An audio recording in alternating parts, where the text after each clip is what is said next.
Thank you so much, and welcome to the luncheon at the second day here of the ASU GSV Summit. Really excited by the conversation we're about to have about bending the arc of human potential at work amidst a lot of obsolescence, digitization, disruption, you name your buzzword, it's going on in the workforce. And the question is how our workplace is going to become more agile in supporting learning for their employees. We've got a great group of people to talk about that.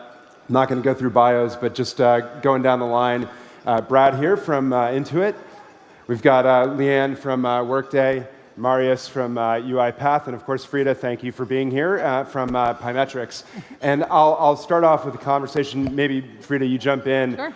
I'd love you each just to talk about how you come to this work and how it intersects with your day-to-day, just to start grounding us. Sure, absolutely. So again, thanks for having me. So I'm Frida Paul. I'm the CEO of a company called Pymetrics. Pymetrics uses behavioral science and artificial intelligence to optimally match people to work. And I came to it from an academic background. I spent 10 years at Harvard and MIT as a scientist, and then saw the problem of recruiting in the real world and realized we have a lot that we could be helpful with. I think the biggest challenge that we're facing now is that with this whole transformation to the future of work, new roles are so ill-defined that the way that we categorize them, classify them, describe them is changing moment to moment. And we really need to avail ourselves of new tools like machine learning, like other talent signals, to really help that optimization process, both from a recruiting perspective, but also from an internal mobility and reskilling perspective. Marius Eistreit. I joined a company named UiPath a couple of years ago. I have a background in software engineering, and I was actually automated out of a job about 5 years ago. So I decided to, dig a little bit in depth and understand what's happening, and I joined a company that is impacting the future of work. What UiPath does is robotic process automation and artificial intelligence.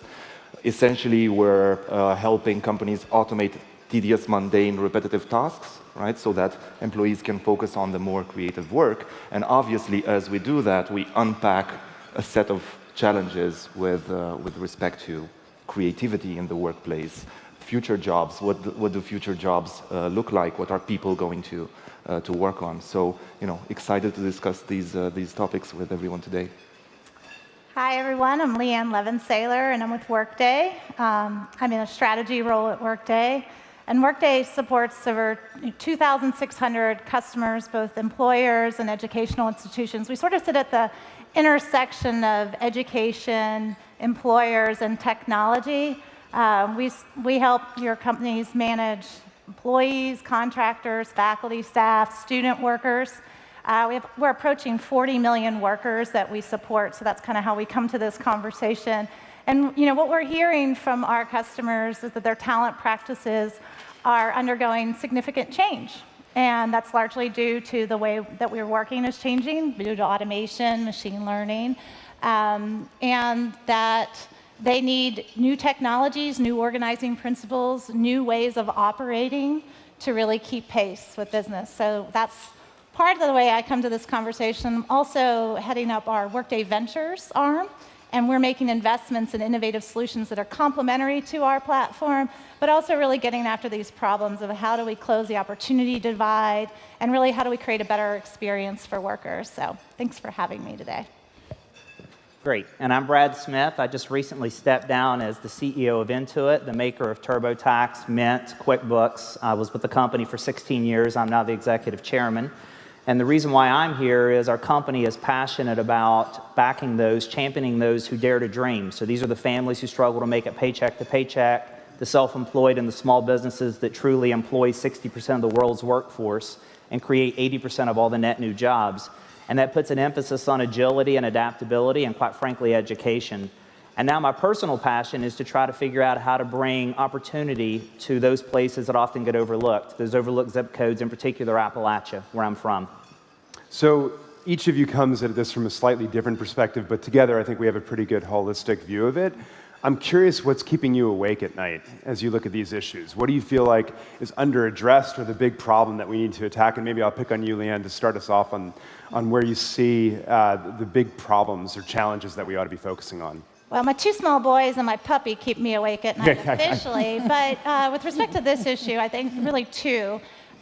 one, that we're underinvesting, and two, that we're over-credentialing. And so on the underinvestment front, every company, every CEO says, we have these talent shortages, we have this, these acute problems in certain areas, but yet we're just not seeing the training and development budgets, the investments in workforce training increasing. In fact, over the last 30 years, it's decreased by half. And so I think that's fundamentally because this employer-employee contract has been broken. It's been broken for a long time. Employees just move around. They're not long tenured anymore like they used to be. As a result, employers don't want to invest in them and have them take their skills elsewhere. And it's a vicious cycle, isn't it, right? This vicious cycle. So we need to stop that vicious cycle. We need to come up with more creative solutions, which I think we're going to be talking about here today. And I think the second, on the over-credentialing, we go shopping for talent, employers do, and we look for an exact specification, an exact match. And we overemphasize more stringent, job requirements, 4-year degrees for middle skills, middle wage jobs, or even low skills, low wage jobs. We're asking for 4-year degrees when we don't need to be doing. We need to be taking a closer look. And many companies, and I applaud Google and IBM and Apple, several companies, JP Morgan, that have said, not every role needs a 4-year degree, and so let's look at this. Let's scrutinize that more. So these are two areas that I think are really vexing challenges for us over credentialing and underinvesting. Yeah. My opinion, what keeps me awake at night is that we have underestimated the effects of the fourth industrial revolution. We really have not seen this coming at this speed. We are definitely overwhelmed, and this has led us to often investing in the wrong places. There was a point made by Michael Coe last evening here on stage that the job of a coder might very well become, the job in the sweatshop of the early 20th century. And I believe that to be true. And we've directed our investment into some technical skills, believing that that is the only thing that we're going to need. We have overlooked areas that are critical. And I'm not referring just to leadership skills. I'm also referring to business skills, to pure business skills that we have just ignored. So we find ourselves with a workforce right now, 50% of it is almost 50% globally is millennials, right? We find ourselves in a situation where we have to operate global businesses spread across tens of countries in this world, and we don't know how. We don't know how to do it, right? And we've got the space and the time. We're carving out time to be creative and to work on these things, but we are not equipped to do it. So that's what. Yeah, and I actually think we're kind of in a very interesting space right now, because I think that a lot of times when we think about what are the future challenges, we look to technology to help us with those challenges, and yet in this space in particular, technology, machine learning is often seen as the adversary of how we might fix this problem. That's actually what keeps me up the most, because I think that there is such huge potential for machine learning and artificial intelligence to actually solve this problem. And yet I think that there is skepticism, and rightly so, and in some cases rightly so, and then in some cases maybe not as much. There was an interesting presentation that I saw that with the last industrial revolution, with the steam engine, people's biggest concerns were that women's uteruses were going to fly out of their bodies because women had never traveled at such high speeds. And not to say that we're quite at that stage here, but I think that some of the fear is potentially, not as well-founded as it should be. And I truly believe that artificial intelligence, if you look at what machine learning has done for products, movies, books, it is 100% increased accessibility of creators that had never had access to common audiences before, and it's really expanded the power of the long tail, and that's what we need to have happen in our society. We need to have jobs, economic opportunity, and all the rest of it really be expanded to everyone, not this sort of hits-driven talent economy. And so I think that what keeps me up is that there's such huge potential for machine learning and technology to really help redistribute opportunity, and actually correct a lot of the biases that we've seen in a human-based employment system. And yet we really need to work together to achieve that common purpose, because things could go off the rail, not that people's uteruses are going to fly out, but something like that. And we do need to make sure that we have the right ethical guidelines, regulatory structure, and everything else to make sure that that technology is used for the purpose of advancing the future of work for everybody, and not just sort of repurposing sort of the biases that we already have. So. And I would put probably a bow around all three of those comments, because for me, the three things that keep me awake at night is just the pace of change. The second is the evolving nature of work because of many of the things that Frida just said. And the third is the responsibility of leaders in this environment. So the pace of change is pretty self-evident. The experts suggest it's 10 times faster than it was 5 years ago. And in the Silicon Valley, the most popular joke is, why was the Almighty able to create heaven and earth in 7 days? It's because he didn't have legacy technology and an installed base of customers to migrate. And so it really puts a premium on adaptability and agility and the ability to sort of innovate and recreate and self-disrupt. The second is the nature of work, and I mentioned some of this in the opening statements, but a lot of people get misguided and think that we all work for Amazon and Microsoft and Intuit and Cisco, but 60% of the world works in a small business, and 80% of net new jobs are created in startups. We also have the nature of work with the freelance or gig economy, and emergent research suggests that about 36% of us now engage in that economy and somehow, and that's up from 17% just a couple decades ago, so it's completely redefining work. And then Frida suggested, maybe uteruses won't be flying out as we're in the airplane, but artificial intelligence, I can't speak from experience. I'm going to have to defer to experts. But the reality is artificial intelligence will require us to upskill and reskill many people. I've seen data that says 60% of all jobs will have 30% of the work automated. So what's that mean to a leader? And I think it's important for us, whether we're in academia or in industry, to create an environment of entrepreneurism, where we teach people to have discovery-driven thinking, where we teach people how to run rapid experiments, to treat failure and success the same way as an opportunity to learn, and to not wait for the future to come, but to create the future. And that takes a very different approach in leadership. It takes a lot of humility. It takes subjecting your own idea to a hypothesis as opposed to declaring that you have the answer. And I think that's sort of where we are right now as an industry and, quite frankly, as a nation. So I'd love you to actually double click on that, because the leaders point back to the underinvestment point seems super connected in this. And I know, Marius, you've talked a lot about this as well, and the global dimensions of it, and how do you think about this in a small company versus a large one, and the role of technology in automation, but actually turning it into an advantage. So let's start to go deeper on this underinvestment story, because at a place like here, it's actually easy to gloss over some of those details, to be frank, because we're talking a lot about how companies are increasingly investing in their workforces in this environment. That's not necessarily the landscape if you go broader. I think it's important to start with a question. Are you targeting growth or hypergrowth? If you're targeting hypergrowth, you need to think in a global, inclusive way from day one. There is no alternative to that. Thinking that way requires a certain set of leadership skills. Right? It requires a certain set of listening, of active listening mechanisms. Requires a profound understanding of culture, right, and cultural difference. This is not something we were, naturally equipped with or educationally equipped with, even in Western or in Europe, where there's, a larger diversity from a language standpoint and from a cultural standpoint. We're not equipped. We're not equipped for that.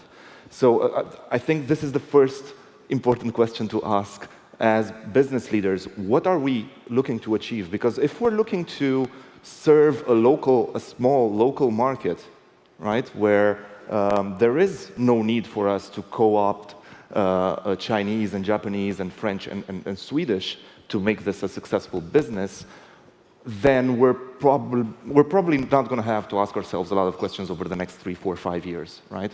Sometime after that. But if we're targeting something bigger and targeting hypergrowth, it's time we ask those questions. And as you dig in, as you start working around these countries, what we found and what other companies find, I believe, is that there is a certain lack of business skills, right? There is a lack of understanding on how to operate a business on on a global scale.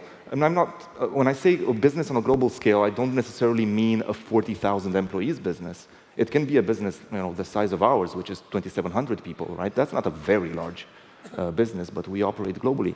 And this is what we've learned. We need to enhance some of those business skills. And we're frankly struggling with it. We're struggling with it because we need to crunch 5 MBAs into 1 year and teach people that. How do you do that?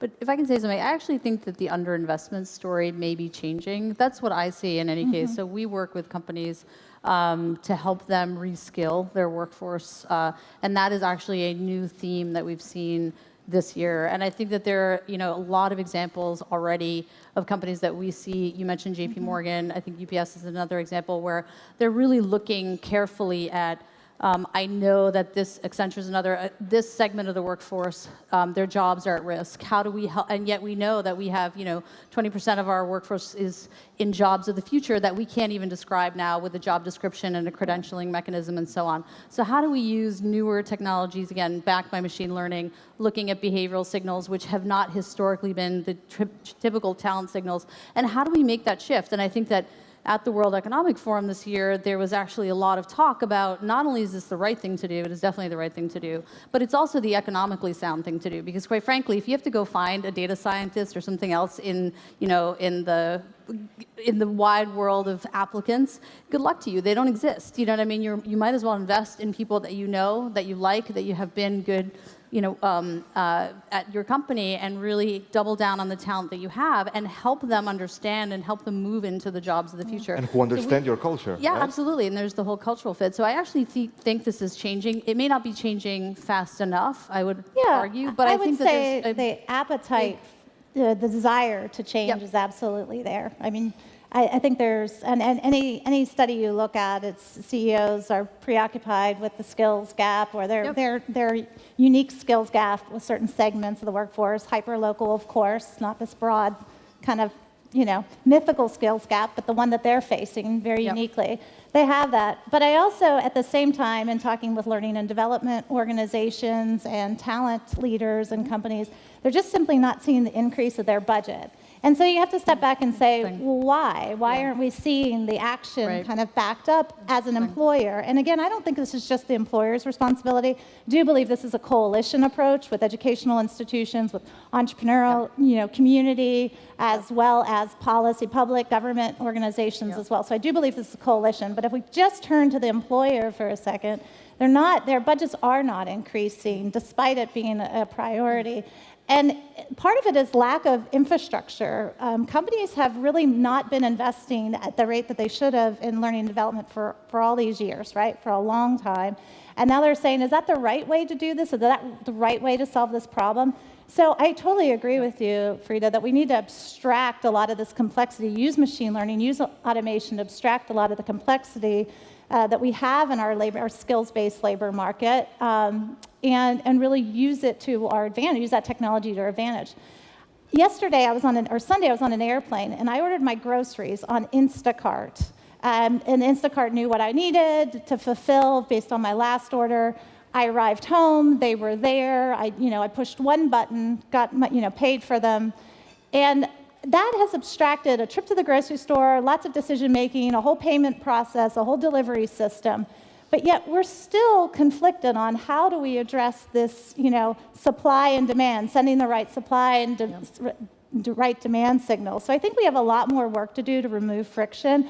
I am optimistic that the desire to change is there. But let me build on that for a minute when we talk about shrinking L&D budgets or not enough budget. And I think one of the things we have to do as leaders, whether in academia or in industry, is we have to redefine learning to not be a program, but to be actually a way of doing our jobs every day.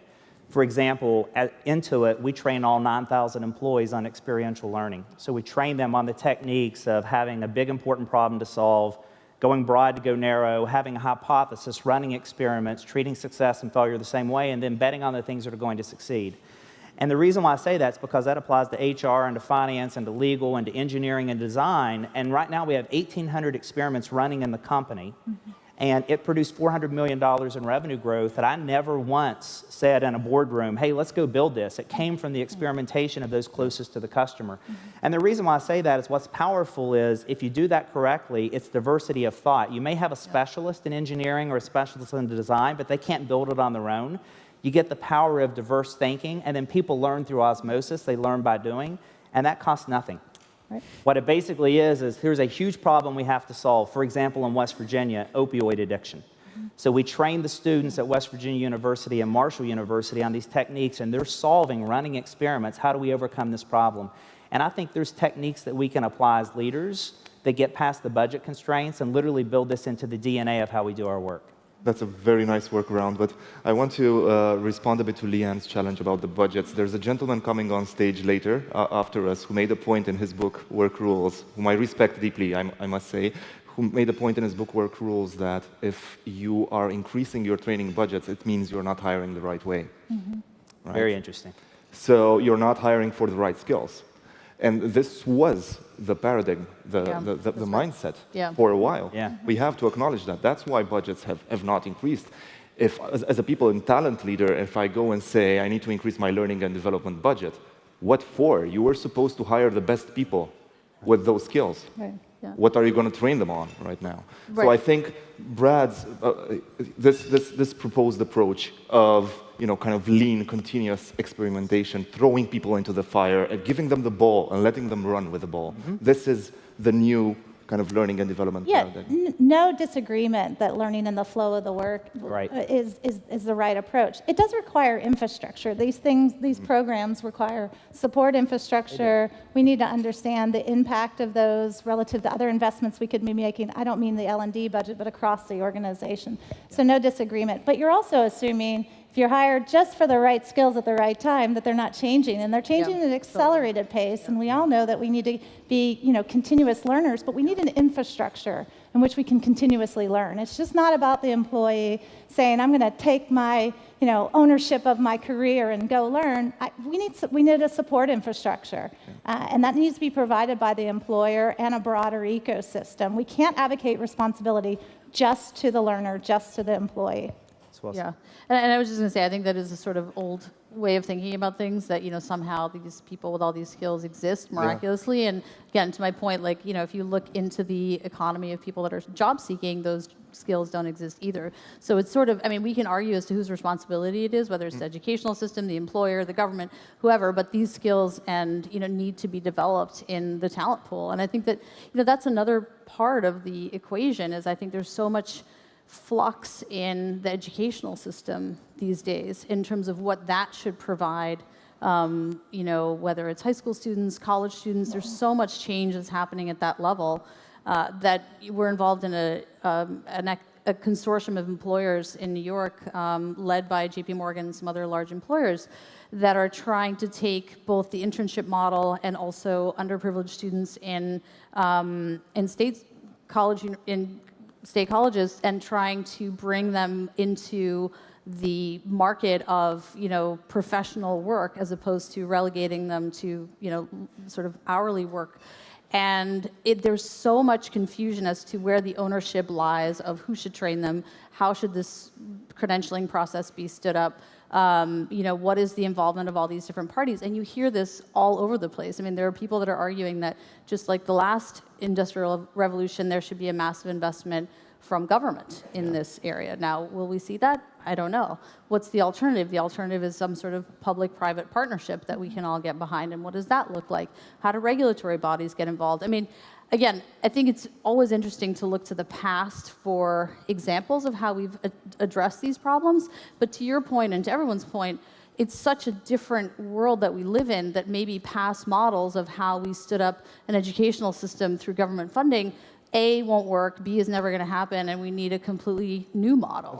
So there's a lot of confusion, I think. Are we creating an infrastructure that will support people who will change 20 jobs during their active life? Because that's the reality. That's what's going to happen. Right? So let's use that as a pivot to get into the solutions. Sure. What should this look like as we start to marshal forward? If you all were to start to architect this, where would responsibility lie? Where would we redefine these points of interoperability between education and employment? And don't leave out the gig workers, Right. gig employees as well that might not have an employer to make that investment. How does this all work in your mind? Well, I'll start.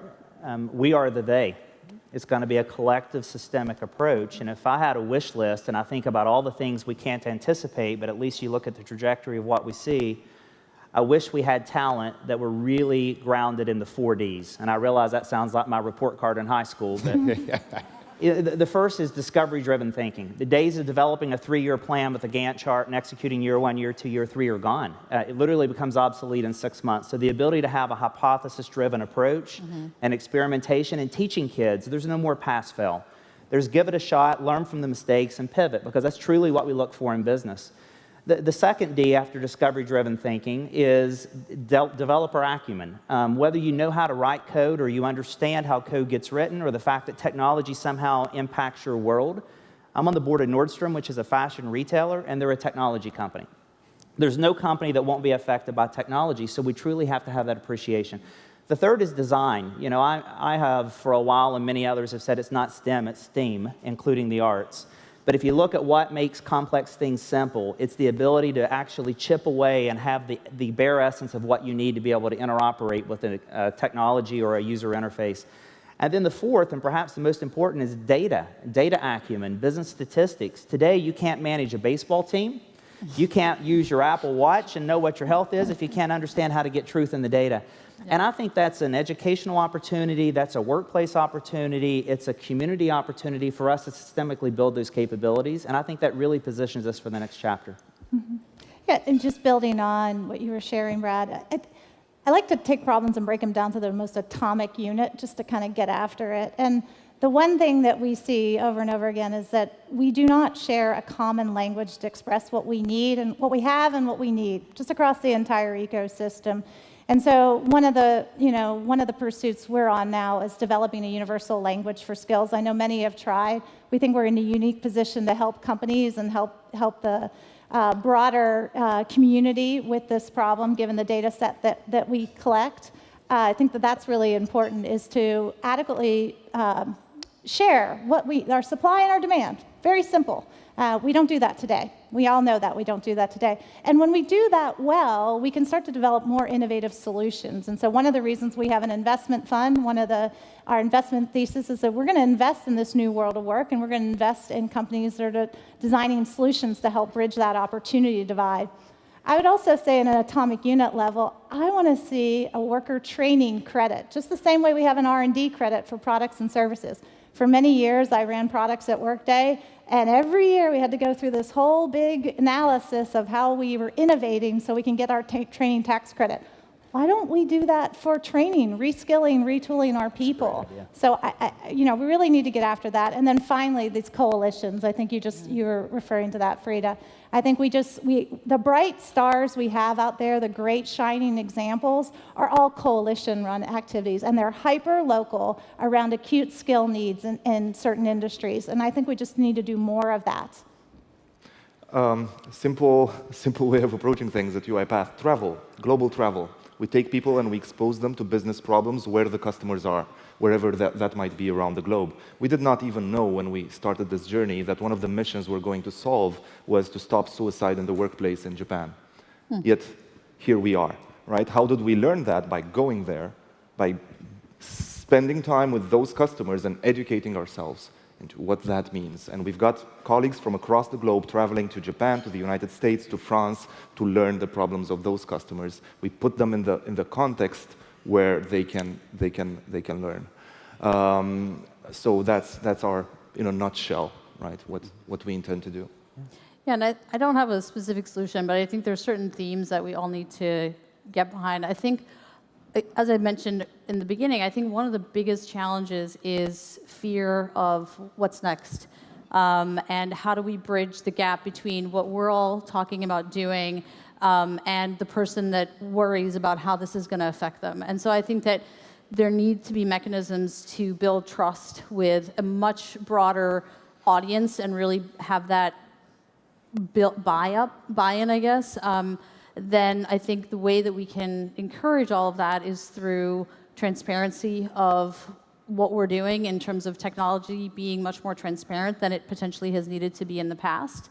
having leadership that really values diversity and inclusion, because I think that that will, by definition, foster an atmosphere where people look to the leadership of a company, they see that it reflects them, not some group that they don't feel a part of, and that builds to this idea of transparency. And then accountability. I mean, we spend a lot of time in this space as creators of AI. I think people want to know how can I be sure that what you're doing is what you say you're doing. It's great. We've had all these examples of people saying "trust me," and then you scratch beneath the surface, and the trust isn't there. So I think just some basic principles of accountability, trustworthiness, and diverse and inclusive leadership, I think, are just some key themes that needs to be a part of the solution, however it's built.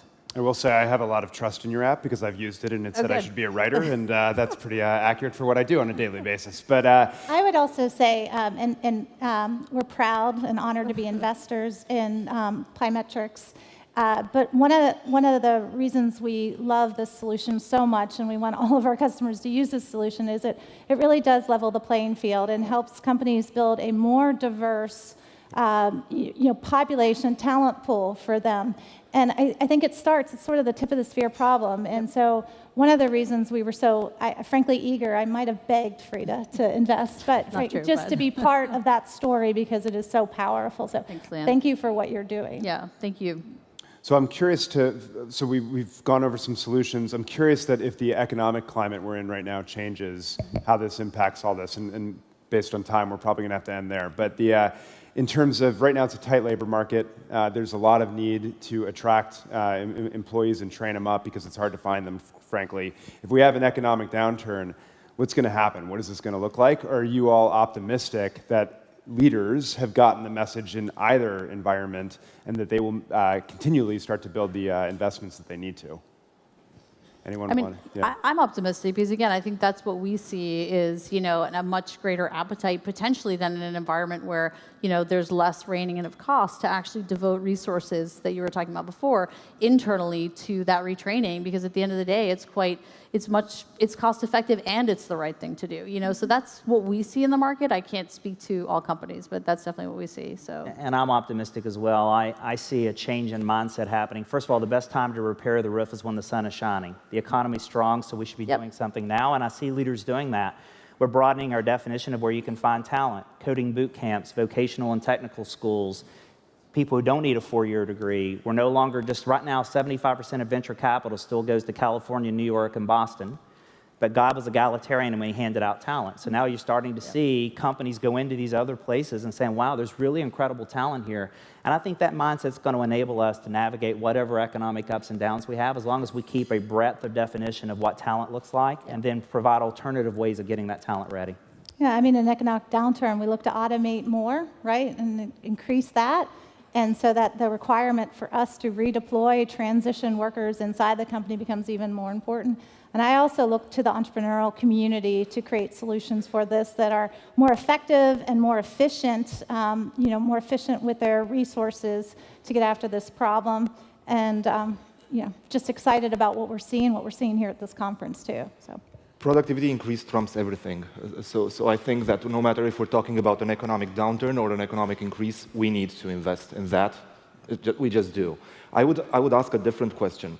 Why is there such an important part of our labor force that should be active in the workforce and that is not? That is not, yeah. So are we capable as leaders to tell a compelling story about meaningful work and meaningful contributions to society so that these people re-engage with companies, right? Otherwise, there is wealth creation and there's a possibility of people calling in rich, if you wish, at work, right? No longer coming to work and no longer participating in the active workforce because why should they?